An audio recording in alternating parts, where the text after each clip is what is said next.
Dans cette nouvelle vidéo intitulée Immunité anti-infectieuse, je vous présenterai un thème très important, une notion très capitale en immunologie dénommée la réponse antivirale.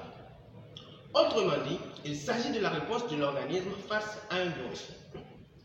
Tout d'abord les amis, on parle d'infection virale lorsque le virus non seulement arrive à franchir les barrières naturelles de l'organisme, mais aussi à coloniser l'organisme.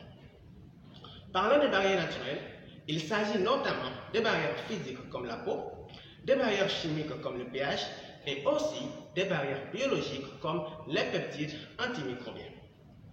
L'organisme dispose d'un système immunitaire composé de deux grandes branches que sont l'immunité innée ou non spécifique et l'immunité adaptative ou acquise.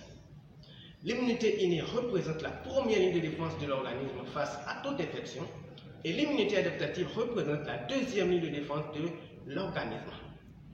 Eh bien les amis, lors d'une infection virale, le virus se retrouvant dans les tissus infecte certaines cellules tissulaires.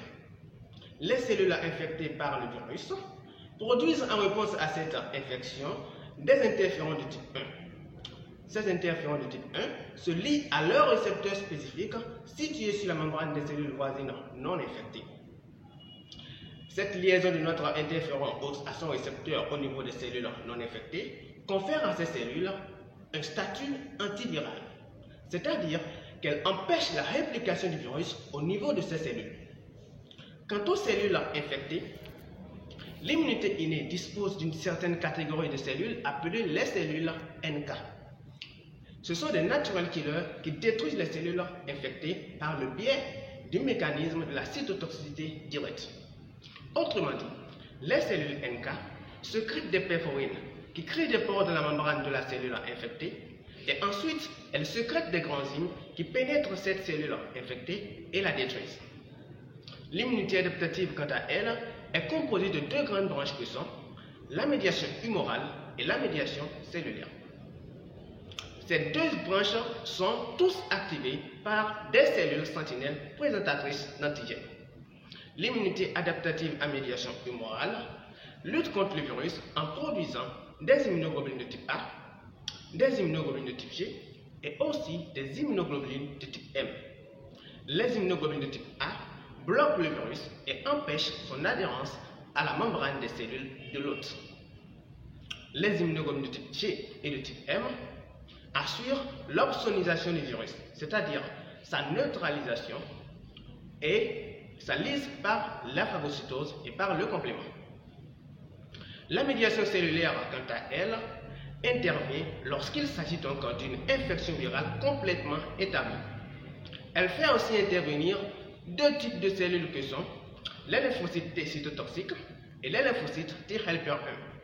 Les lymphocytes T cytotoxiques détruisent le virus par le mécanisme de la cytotoxicité directe et les lymphocytes T helper 1 sécrètent des interférons de type gamma qui se lient à leur récepteur spécifique situé sur la membrane des cellules voisines non infectées. Cette liaison de notre interféron de type gamma à son récepteur confère à ces cellules non infectées un statut antiviral. Eh bien les amis, c'est ainsi que l'organisme arrive à se débarrasser des virus. À ce niveau, une question pertinente se pose.